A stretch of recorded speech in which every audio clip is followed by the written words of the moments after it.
would you take me to New York City? Where Would are you you? show me one of your little titties on my old... All right. I came with you there. You came with me? Yeah. You want to come together, dude? Do you think guys do that? Let's Do get they the meet up and silliness out. jerk up? Get out the silly. Jerk up, jerk off? Like together? You look like shit, dude. Thank you. What's with this? What is this? My beard? No, like you look like something bad happened to you. What? Today? You just look like a mess. You look like this, like Hey, it's the way she goes, brother. how much time is being dedicated to the game? I'll say that it's like almost we're at a Destiny level problem. Is that a new mic? No, Looks new as shit. it's the angles. I gave you this is the clean angle. No coffee was spilt on this side of the mic. So explain to me what's because personally it feels like you just kind of like manufactured this. Is that right what I'm saying? My story, you mean? No, like you were like, this game's going to take over my life. And then you made it. You drinking a beer? Yeah. We'll sip it. I told you it was going to take over my life because I played the demo, and I knew just from the demo. You just knew. I just knew it has everything I need. So what do you need? What are your... I want the risk to reward ratio. Okay. I want my time to be respected. Okay, that's important. How is it respecting your time? Because it's like I'm quick in and quick out. Like I could get in and quick. If I die, it doesn't take me long to fucking zoom right back in. Okay. So you want like Edge of Tomorrow. Yeah, I want Edge of Tomorrow, but I want some reward. Like if I'm gonna go a high risk situation, if I decide to go in and I'm gonna bring in some good guns and good shields and good meds. Hear ya. If I fight and I win, I'm coming out gooped up. Okay, you want a little goopy. I want to be goopy. Have you made some new friends over there? No, Okay. it's not really a game where you make friends, if I'm being honest. You're just Lone Rangering? In a game, no, you play with your friends, but in a game where like primary concern is getting out with as much valuable things as possible, killing everybody, betraying people is huge It's a big deal. one. So how are you betraying the team here? Well, it's like sometimes you go and you could proximity chat and talk to people, which is amazing. Best feature in a game when you could talk to randoms. And they're like, hey, don't shoot. I'm friendly. And then you're like, yeah. And then as soon as they turn around, you fucking blast them, dude, and you steal their stuff. You steal their stuff. When they say they're friendly. Because they're going in there, you know, they want to do their little PvE like quests. But they can't be friendly. Like it's impossible. No, the only way to be friendly is to just refrain from shooting the other person. Yeah, but the people can still kill you and get your loot. Easily. They could lie too. Like I had a guy just lie right before we joined into this. He's like, don't shoot. And I knew something was up, so I was ready. He got the drop on me because he came in and he did the little wave. Wow. And then just that split second advantage of starting to shoot first. He disrespected you, eh? He disrespected. And then what he said was, this is what got me. I was down because you go down first and then they assassinate you to kill you. And he could talk to you. He could still talk, and all he said was, oh, okay. No. Yeah. Wow. Yeah. That's disrespectful. Yeah. That would hurt. Yeah. Because that's like kind of like he was saying, oh, you're a bitch, is what he said. Yeah. He said, you're a bitch. You couldn't do anything about it. And not even like you're a bitch. Almost he found out.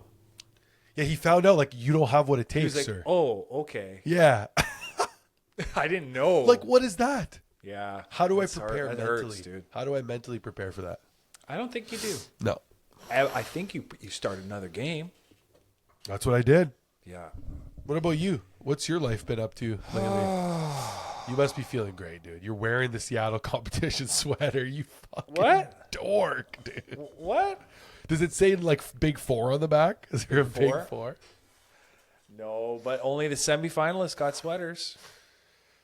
It would have been even crazier if just the finalists got sweaters. Tight budget on the old Seattle competition, you know, for sweaters. Is that like a good quality? No. Dude, you know what's crazy? We got the sweaters. Then all the semifinalists were wearing them like the whole time. Like they went and competed with it on? No, they just wore it to like the shows and shit. It became like a traveling, like, you know, and when you play, you didn't, I know you didn't, but if you played sports growing up, you got like a team tracksuit. Oh yeah. This is what this became pretty much. I like that. Check out the Wow, dude. That's Comedian huge. on it. That's a big Comedian. deal. Not a lot of sweaters. Well, they don't do this regularly. I think this is the first year they whipped out the sweaters. Dude, tracksuits are a thing, right? But let me finish the story. I was like, I wonder if these are good quality. 2 days in, I see somebody wearing it, and I'm like, how is it already pilling? You didn't wash it. There's no way you washed it. He washed it already. There's for no sure. way. He didn't trust that it was clean. I like to wash clothes before I wear them. I don't. You like to keep them OG as long as possible. Like a sweater, you don't wash it. Like once a year, you wash a sweater. No, like when I wear my own clothes, I wash them. Really depends what happened. Okay, like you just go out to the arcade. That's it. Nothing gets spilt on it. Did I break a sweat? Did my physical body get hotter and perspire? But you sweat like just unrolling cutlery. From No. the foot. Yeah. Like humans or me? Oh, you. No. You don't get that excited about your dinner? No. I do. Like if I don't sweat, if I don't have a little bit of like a heat, I'm not washing. Clothes are never getting washed. I'm not washing that. Even your underwear, I feel like you would. So what's happening is sweater, wear it out. It's like, oh, fine, I didn't really do anything in it, not Okay. wash. If I wear it again, I'm like, okay, I got to wash this probably the next time. If that same type of use happens again, then the third time, I'm like, okay, I got to wash this. Interesting. What's your method here? Dude, a sweater, unless I actually break a sweater, spill something on it, I don't even think I ever wash them. What? Or like jeans. Jeans are like, you can get 6-7 wears out of those bad boys, minimum. Yeah, that's fine. Maybe 10 even, really, depending what you do. Depends. If you go to the bar and you're dancing It really in boots, depends. You know what? I had this guy in university tell me he put his fucking jeans in the freezer, dude, so he didn't have to wash them. Why? That's a thing. That's a move. What? Well, because washing it breaks it. Washing it is like aging. Interesting. You know? So washing's like a birthday Sure. for jeans. Yeah, for jeans and old clothes. They're like, okay, we don't have too many more of these. Wow. You know, we only have maybe we have 90 of these. Some of us have 50. That's Some of us crazy. are only gonna be here for 30 washes. I never thought about clothes like I thought they were all like invincible forever. No, denim is pretty good though. Denim, that's why they work in it. A cow sees denim, he's like, I can't beat that. I support that. I support A that. bull, like a fucking. That's not, I don't think that's. That wasn't a bull. No, I don't know. That doesn't feel like authentic. That bull. sounds kind of like a Middle Eastern man seeing a dance floor of young white women. Anyways, yeah. I was in Seattle, Washington for 3 weeks, man. You didn't even text me once. That's debatable, really. What? It's a two-way street. It is. There was sometimes where like I would say is. something and 3 days later you would respond like it wasn't 3 days. You'd just be Well, like, I "Oh was yeah, in it. man, like for sure." I was in it. I was fucking in it. How do you feel? You about, were also playing. Let's be real here. You've played. You've sacrificed social relationships. I'm at 180 hours played. Yeah, you're in like if this was anything else, Yeah, I'd be People almost would- a master class to be able to. well, people would be worried. if it was Unless drugs. it was like studying. No, anything. If it was like peanut butter and jam. Oh my god! If I was People would be like- 180 PB and J's deep right now. In like 5-6 days. Oh It's my been God. not 5-6 days. No, it's been a like month. 3-4 weeks, but still. It's a month, yeah. How do you feel about? How many hours in a month? Well, there's 30 days, 24 hours, at least 6,000 hours. Let's say workable. Workable, 9 to 5, 8 hours times 5, Workable 40 hours times in a 4, month vary. 160. 160. So in a month, you have put in overtime. I'm at 20 hours overtime right You're now. overtime on 20 hours. It's pretty sick, dude. It's pretty, dude. Could not, So didn't I make was a penny. trying to explain to my wife where you're at. In my life? No, with the game. I was like, Anto's been playing this game. Oh, okay. And she's like, well, how much is he playing? I was like, he's playing a lot. And she goes, oh, like how much? And I said, well, the amount I was playing Elden Ring. No, more than that. Well, no, I hit 100 hours on it very like in a short amount of time. Like I was playing that game, I would literally wake up and I had no job. So I would wake up and that's the key. No job. Jobless. No job. No job. is You could the fucking key, dude. If you don't have a job, but like shit isn't falling apart. Oh, that's bad. Oh, The comfort level of that? that's like a touchdown. Like, but every day you wake up, 'Cause, touchdown. Like, first of all, it's an endless runway because you're like, I'll get back to it when I get back to it. For sure. For No, sure. and I don't need to even today. I don't need to know when, but I know it's not tomorrow. I know it's not this week, but I know it's in the distance. So I would fucking get up, play Elden Ring from literally. Like there were hours of I was playing it where I had to like mentally be like, yo, I've been playing this game for 6-8 hours. This could be the new Elden Ring for you. Like I was playing the game so much where I could tell that my wife wanted to say something. And she did like near the end. When I was at like an hour 95, she was like, are you like, is this? I was like, no, I'm just doing this to beat it. And she goes, okay. When I had like an end in sight, she was down. Because this game doesn't have an end, the one I'm playing. So yeah. Which is fine. I can do that. But I like a nice, I've really grown into the sport. I started with sports, deviated, went to shooters for a long time. and now you're back to sports. NHL and NFL. Dude, when I was a kid, I would go to fucking Blockbuster. I would rent NHL, whatever the fucking year was, and I would play it all day and night. Well, for 7 days. Correct. But then I would rent it again. You doubled down on the rent. Yeah, because like I couldn't, for some reason, I don't remember back then, but like I never owned any games. They never wanted me to buy any games. It was just like rent whatever you want. Interesting. What a horrible business model. It was a good business model, actually, the renting. You think? Well, yeah, like a game is like back then was $50, and you were renting it for like $5 a day. I thought it was cheaper. I thought it was like for the week it was like $8 or $9. See, I'm so dissociated from that time because we're at like if you were renting, like look at if you get a new movie that comes out right now, like if you want to rent one battle after another, okay, on YouTube, $25. Rent it because it's new. Yeah, and then if you want to buy it, it's $30. Yeah. I'm just saying, like you could rent a movie back then for like $2, $3. Yeah. When we were growing up and the generations prior, the pricing shit made more sense. I don't know what happened like in the last 10 years where it doesn't make any sense anymore. Just like inflation, is that what it is? I guess. So wait, like inflation just never stops? Like are we chasing inflation like we're chasing time? I can say confidently that I'm not like the right person for this, but I could speculate on it. pretty sure inflation literally is when they print money.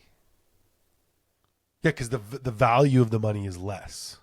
Well, I think if my brain thinks hard enough about it, is this: when they print money, I don't think they put that back into the system like they give it to us. No, they give it to themselves. They there's 2 lanes of an economy.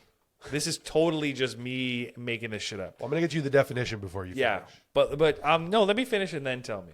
So there's two lanes of the economy. It's like where we spend and shit, and then where like the back end stuff gets paid for, infrastructure, like services, blah blah blah blah blah, from like B to B. Okay.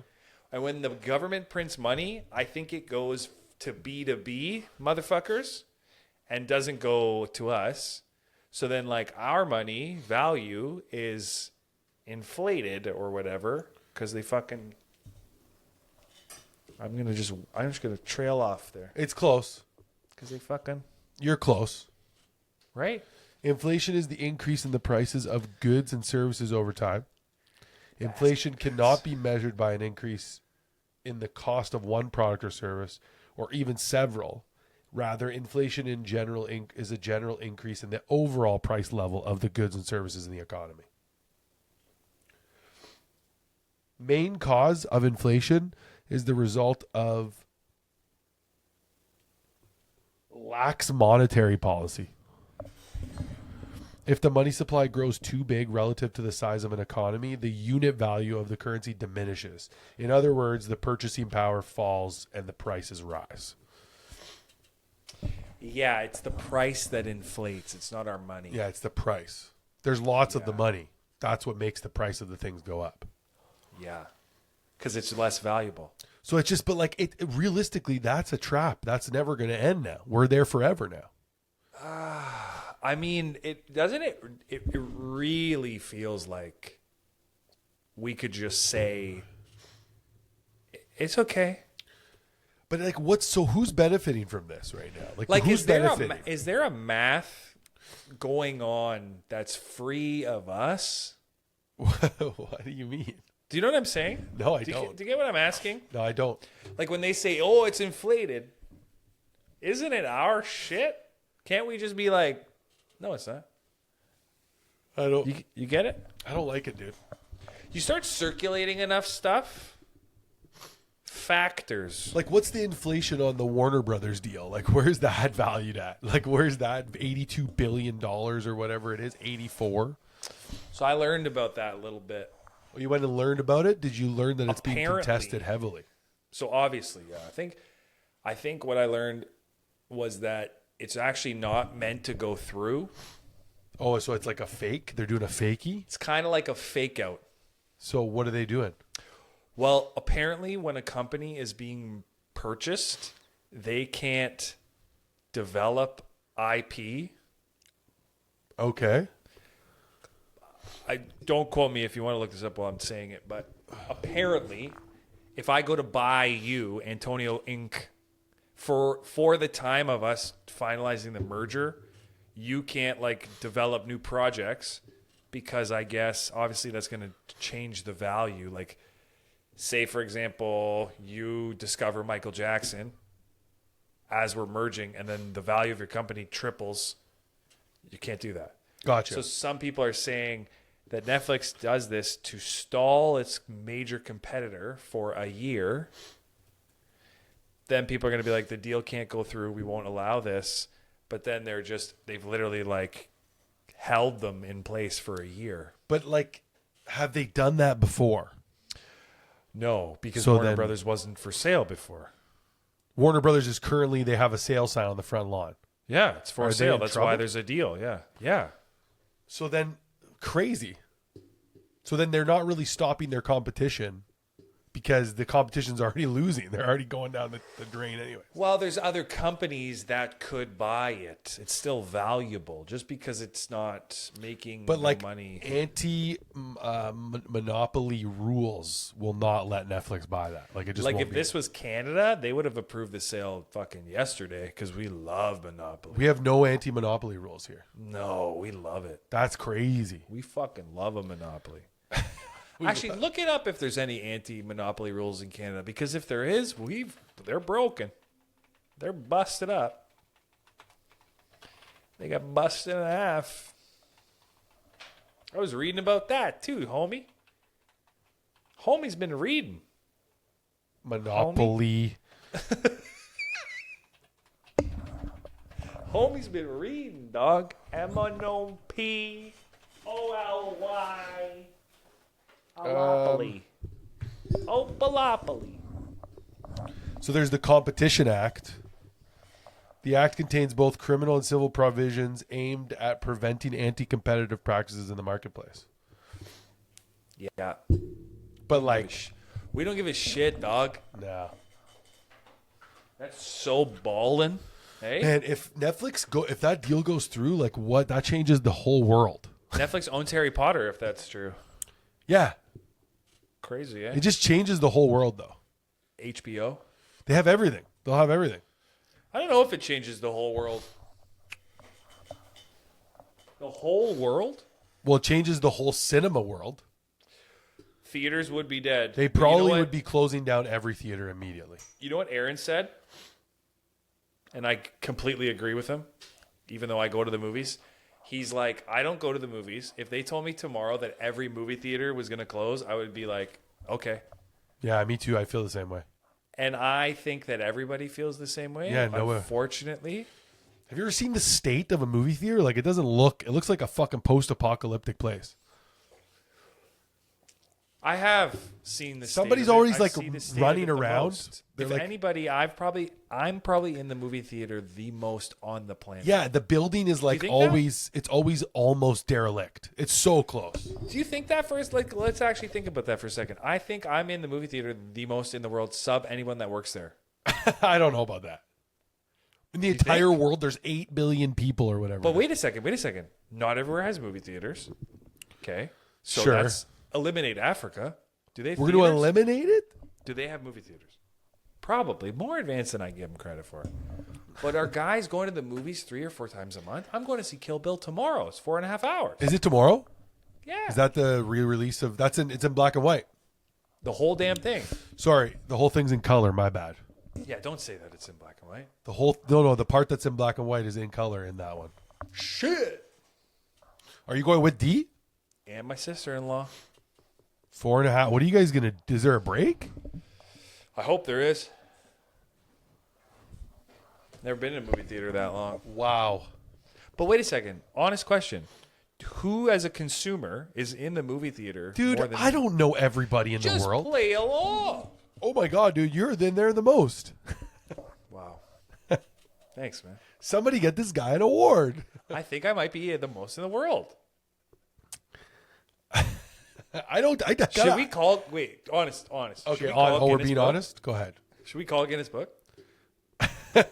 Like, do you have their number or anything? Do you have it available? What do you think's the record for most amount? Let me... There's gotta be that, dude. Most movies seen in a month. It's gotta be a record. Well, in July of 2023, Zach Swope became the new Guinness World Record holder.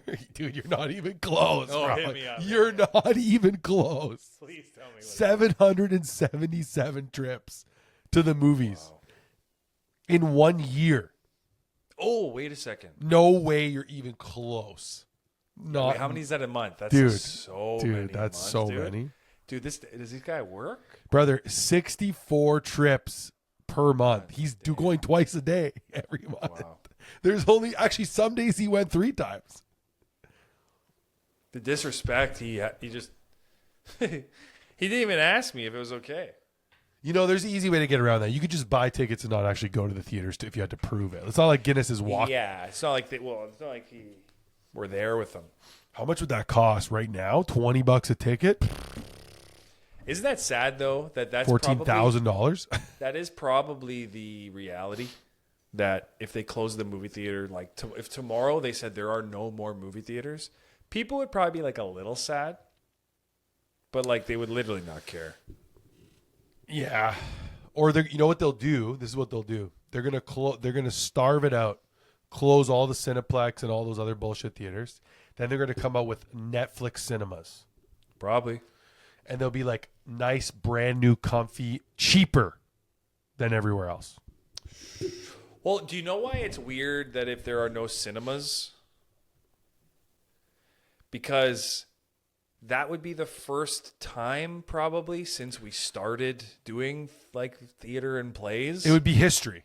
That there's no generally accepted place that we gather to watch this type of stuff. Yeah, dude, what a crazy world we live in. Yeah, like we're really brought together by these stories that we all like. Think about it. Like everybody's life primarily revolves around like theater and entertainment. You know? Yeah. Is that weird? It's weird.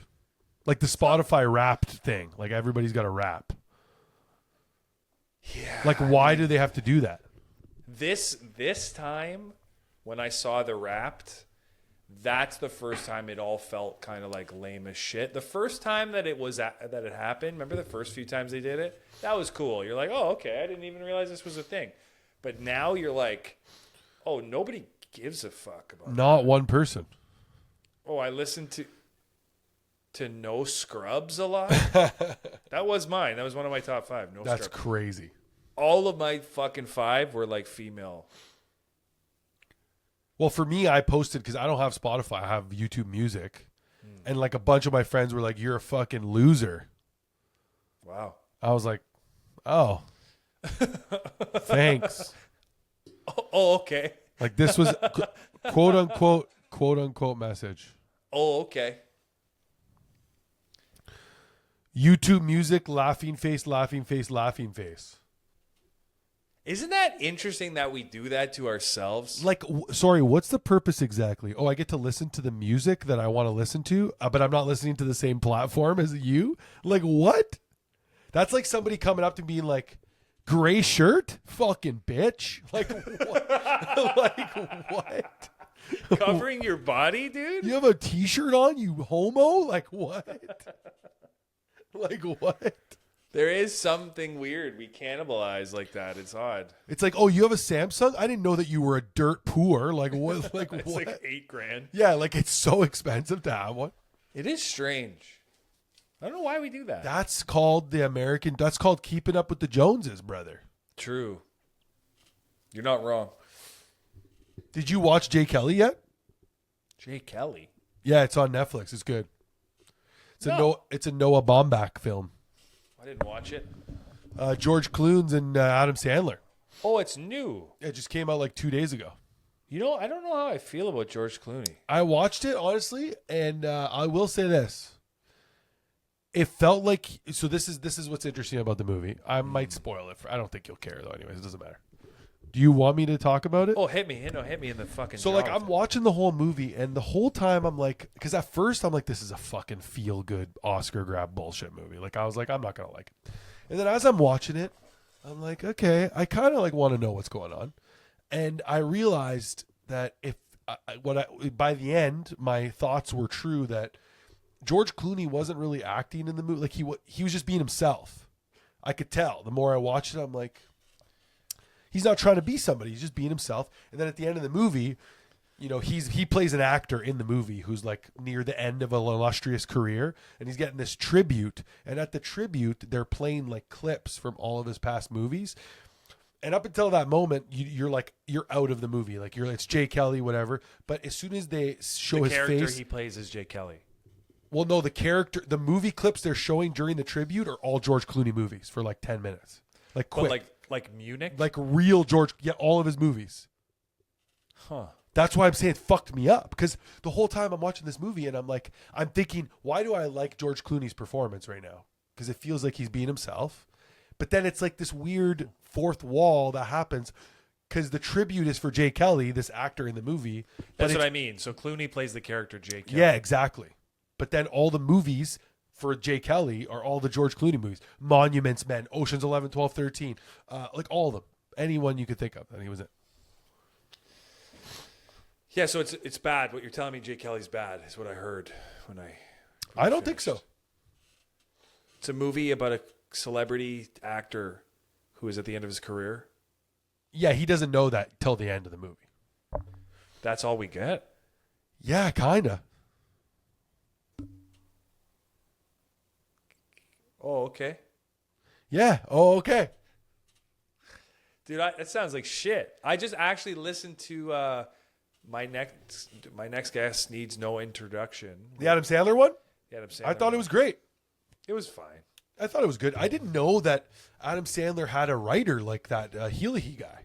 Yeah.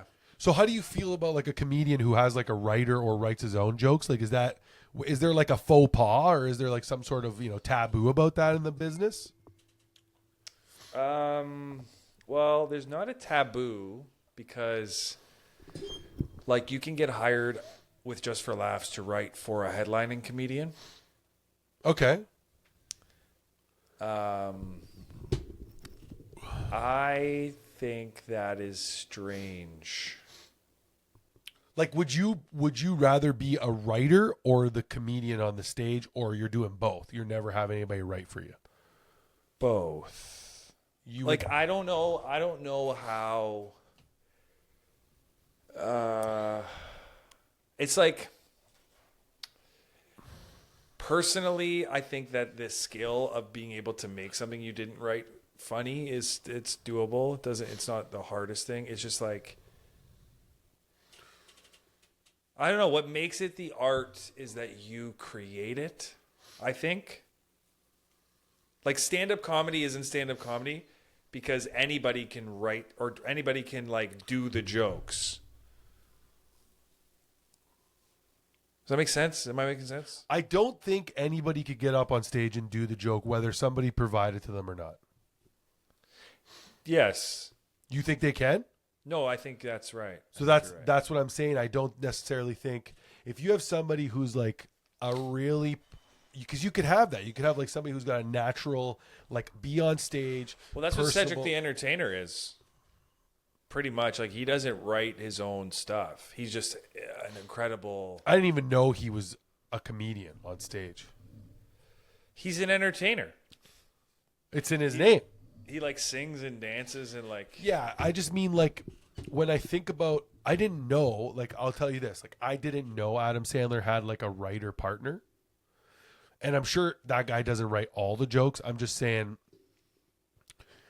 I'm thinking like I would have never been told the difference or known the difference. I'm just saying it kind of shocked me when he said that, because I'm thinking like I've seen Adam Sandler's comedy and like it seems very niche and like weird sometimes, but it's funny to me. And I'm thinking, so somebody fucking wrote that for this guy. Like, somebody wrote his shit, you know? And I wanted to talk to you about this because I'm thinking like it's interesting. I don't think it discredits a comedian more if somebody has that, because you could be separate of those two things. You could be I don't think it discredits you, but I think it plays against a thing of what you just said, is like when you're laughing at the jokes and the sentiment of the humor, you're also attaching a like to the content and the person. So if I tell a joke about myself or something that I look at, I'm telling it through my lens, and you like the joke, but the joke makes you like me because you think they're one and the same. I just don't think jokes that run along that personal line are written by somebody else. I think the shell of a joke is written by a writer, if you have a writer. And then if you want to personalize it, it's like somebody's giving you building like blocks. Performance, yeah. That's like you're basically deciding how do you like get into the joke. Yeah, I don't know how I feel about it. It's what I was trying to say is, as the audience member, when I'm on stage, there's like a magical thing that happens where you think that what I'm telling you is true. Yes. And that what I'm telling you is me. Yes. Even if it's not a joke that's personal, if it's a joke about like the Bible. Yeah. My observation on the Bible is a conversation where you don't interact with me at all, but I'm like selling you on my idea about the Bible, simultaneously selling you on the fact that I have ideas that you like. And then bridging that gap is what makes you approve of me on stage, and then you like me. So if the content is written by somebody else, you don't feel cheated, but you feel like that moment that happened between us, you almost broke the fourth wall of it. But you wouldn't really necessarily, unless you knew, you wouldn't know. You wouldn't know. Like, I just found that out today, 100%. 33 years old after 20 years of watching Adam Sandler. Chris Rock, also a lot of writers. So there you go.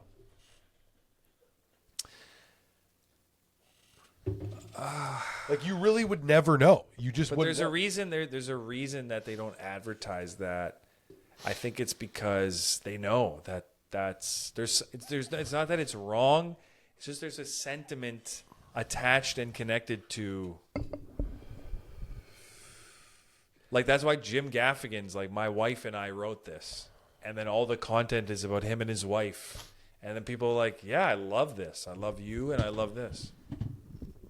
I guess that would just fly right out. The mystery of it flies out the window on Saturday Night Live because they have specific writers who are writing for all of the sketch comedy.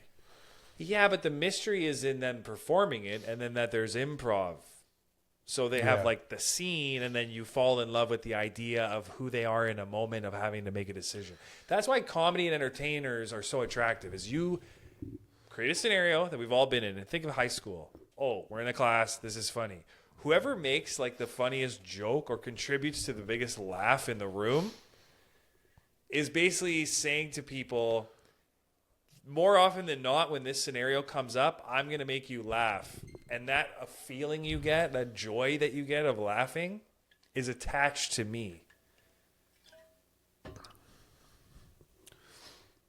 I've never agreed with something you've said more than that. I know a lot about laughter. Even just now, I was literally just I was on stage fucking 3 hours ago, literally almost 2.5 hours ago in London. And the host, good friend of mine, very funny comedian, accomplished comedian, she's great. London is a hard place to perform. They give you a hard time. They're like in their heads and like they suck. They're a bad audience. And I just went up there and like I walked around this morning and I made some observations about it. And then they like totally opened up to the show, and then like the show felt a little bit lighter and they were more fun. But understanding what that mechanism is that makes somebody in an audience want to laugh at you, that's why people can write jokes for other people. It's because once you get that, it's like being able to catch a fucking football in wide receiver, right? Yeah. I'd catch anybody's pass. Anybody. No, I'm saying like Yeah, I got like you. you Once know, you learn Justin one, Jefferson. yes, Like, yes. buddy, I can grab anything. Except for JJ McCarthy's pass. Yeah, terrible, Stinky. stinky, dude. But you know what though? Just give him this is his first time. Just give him Well, they had fucking Darnold, sucks. but he's not. He doesn't suck. He's playing good I'm for telling Seahawks. you, JJ McCarthy will pull it. He'll come out. He'll come out. he'll pull it Aiden together. O'Connell is going to transform him into like a good quarterback. He's got one more year at least. He gets 4 years. Rookie first overall, you get 4 years. We'll see. It'd be The Vikings got some good shit back there. say it again. The Vikings got some good shit on their team. That's the problem. Is that's the only reason why they might just say see you later, because they have like so many weapons. But they really don't actually. They just have Justin Jefferson. They have enough. They have a okay defense. They have a pretty good offensive line. But like Aaron Jones is old. They got, Jordan Mason, whatever. Stinky. Yeah. They're all stinky. I hear you. They're going to probably get forced into a rebuild.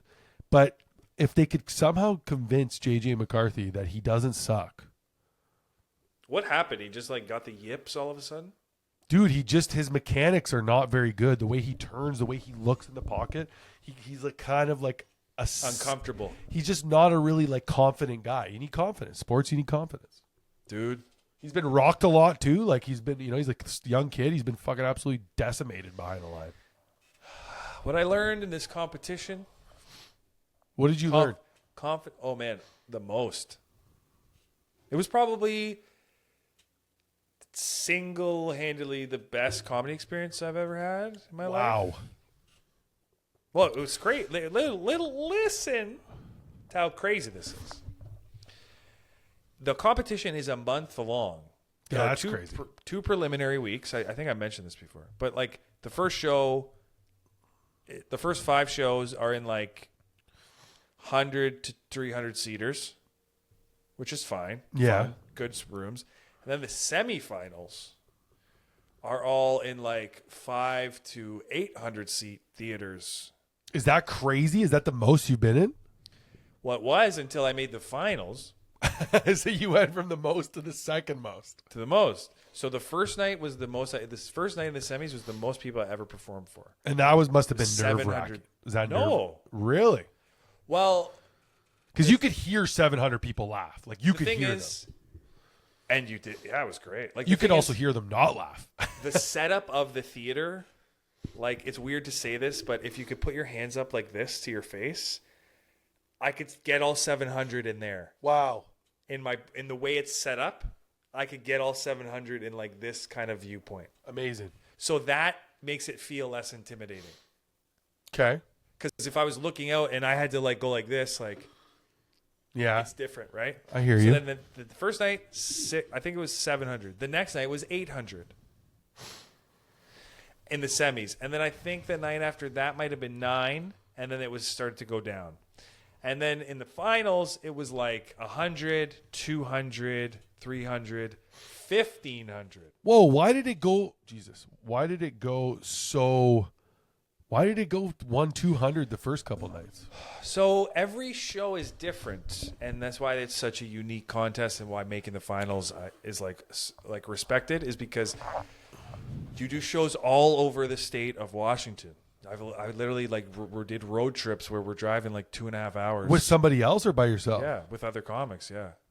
Because they you wanted to do that, or did some people want to go by themselves?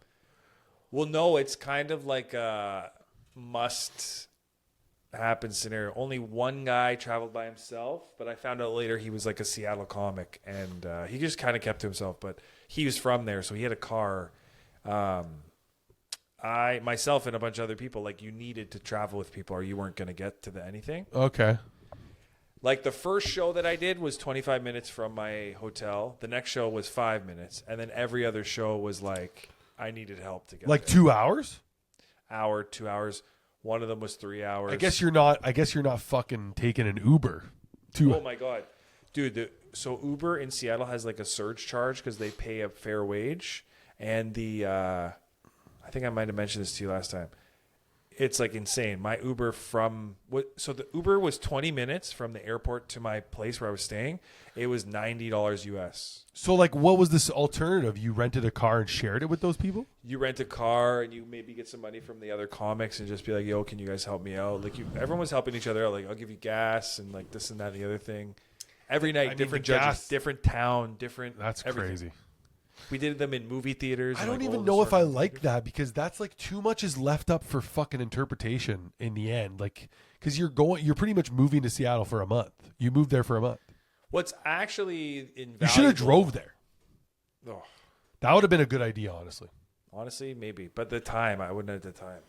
What's invaluable about it is that if you can simulate a competition environment outside of comedy, that's going to make you so good.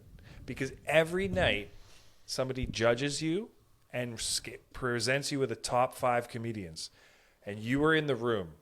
And you're like, okay, well, I know how I did. I know how they did. But they won. What did they win? Why did they win? You go back to listen to your shit. You're like, okay, I got to move this here. One trouble that I had was Seattle's very gay. Like gay. Like the whole fucking Washington is very progressive and very gay.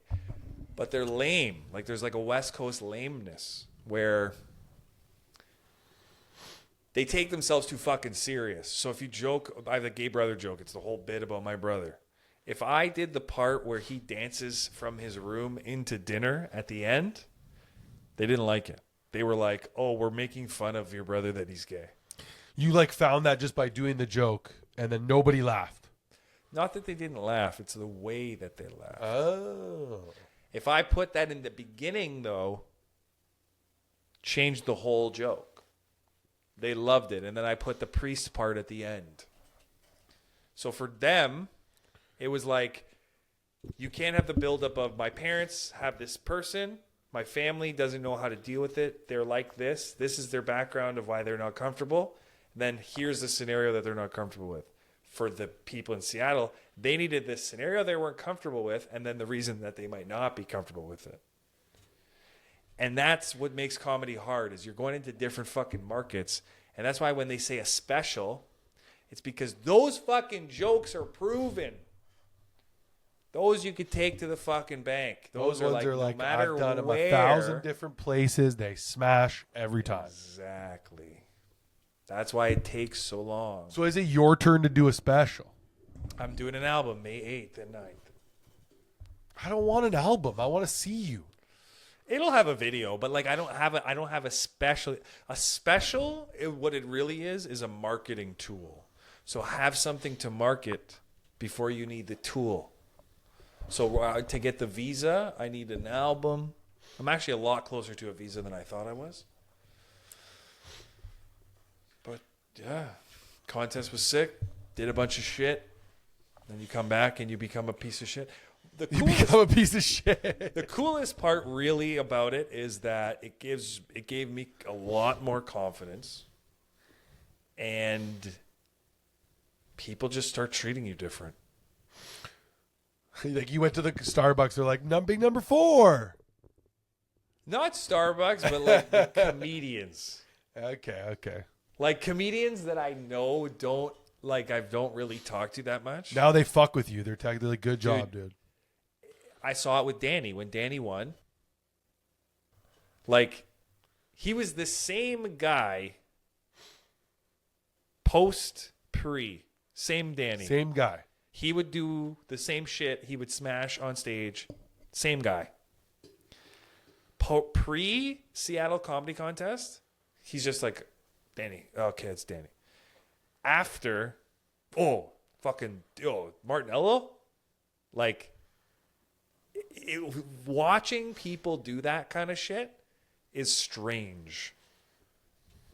You're like, yo, we're in this setting together, and where you're just changing like this, that's madness. People I barely know Nuxie me, yo, congrats, bro. I'm like, you don't even. Well, like they're not gonna say, yo, fuck you, dude. Like, what do you mean? No, I think it's just my first foray into.